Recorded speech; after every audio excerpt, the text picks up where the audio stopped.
Jelang leg pertama babak final antara Indonesia melawan Thailand di Piala AFF Suzuki 2020 yang akan dilangsungkan besok Rabu 29 Desember 2021, ada kabar yang sangat merugikan bagi timnas Indonesia. Kabar tersebut terkait dengan tidak dibolehkannya Pratama Arhan untuk bermain di leg pertama babak final tersebut. Nah, AFF baru saja mengumumkan bahwa Arhan itu tidak boleh bermain karena mendapatkan akumulasi kartu kuning dari babak semifinal.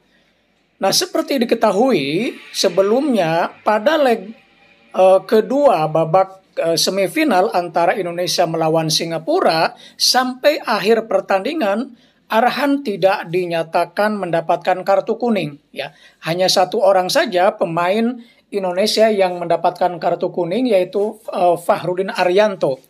Tapi ternyata kemudian AFF mengoreksi data sehingga kemudian pada hari ini mereka mengumumkan bahwa Arhan mendapatkan akumulasi kartu kuning sehingga tidak bisa bermain di leg pertama babak final esok hari.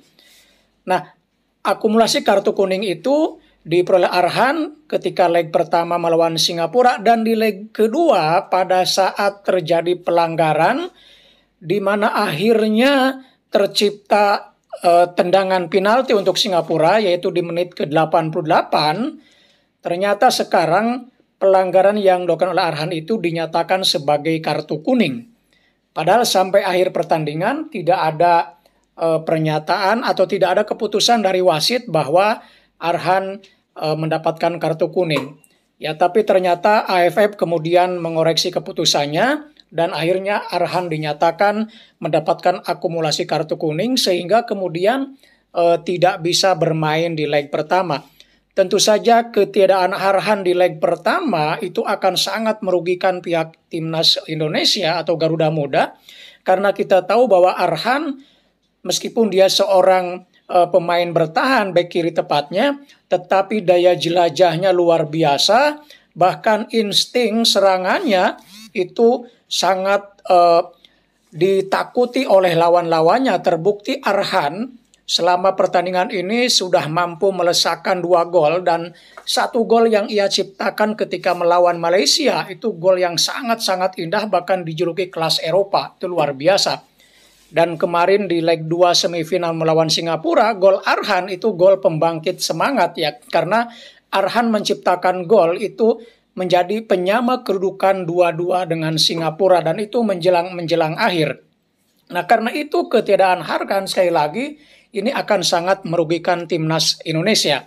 Ya, tetapi apapun ya, karena ini sudah keputusan AFF, mau tidak mau harus diterima, meskipun ini tentu akan merugikan. Kita percaya bahwa Sinteyong punya resep, punya strategi untuk mengatur bagaimana nanti permainannya ketika Arhan tidak bisa bermain. Apakah nanti mungkin Elkan Bagot akan diturunkan dari sejak awal?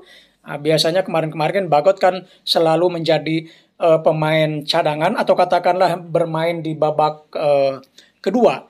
Mungkin saja kali ini dia akan diturunkan di babak awal atau sejak awal. Atau mungkin nanti Sinteyong akan menurunkan pemain lain, entah Edo atau siapa. Yang jelas kita yakin Sinteyong punya cara untuk meramu strategi tanpa Arhan. Sekali lagi, meskipun tentu saja ketiadaan Arhan itu akan merugikan kita, timnas Indonesia, tetapi kita tetap optimis bahwa timnas Indonesia akan mampu meladeni Thailand, bahkan kemudian keluar sebagai pemenang. Demikian teman-teman, mudah-mudahan ada manfaatnya. Sampai bertemu kembali di video berikutnya. Tetap optimis.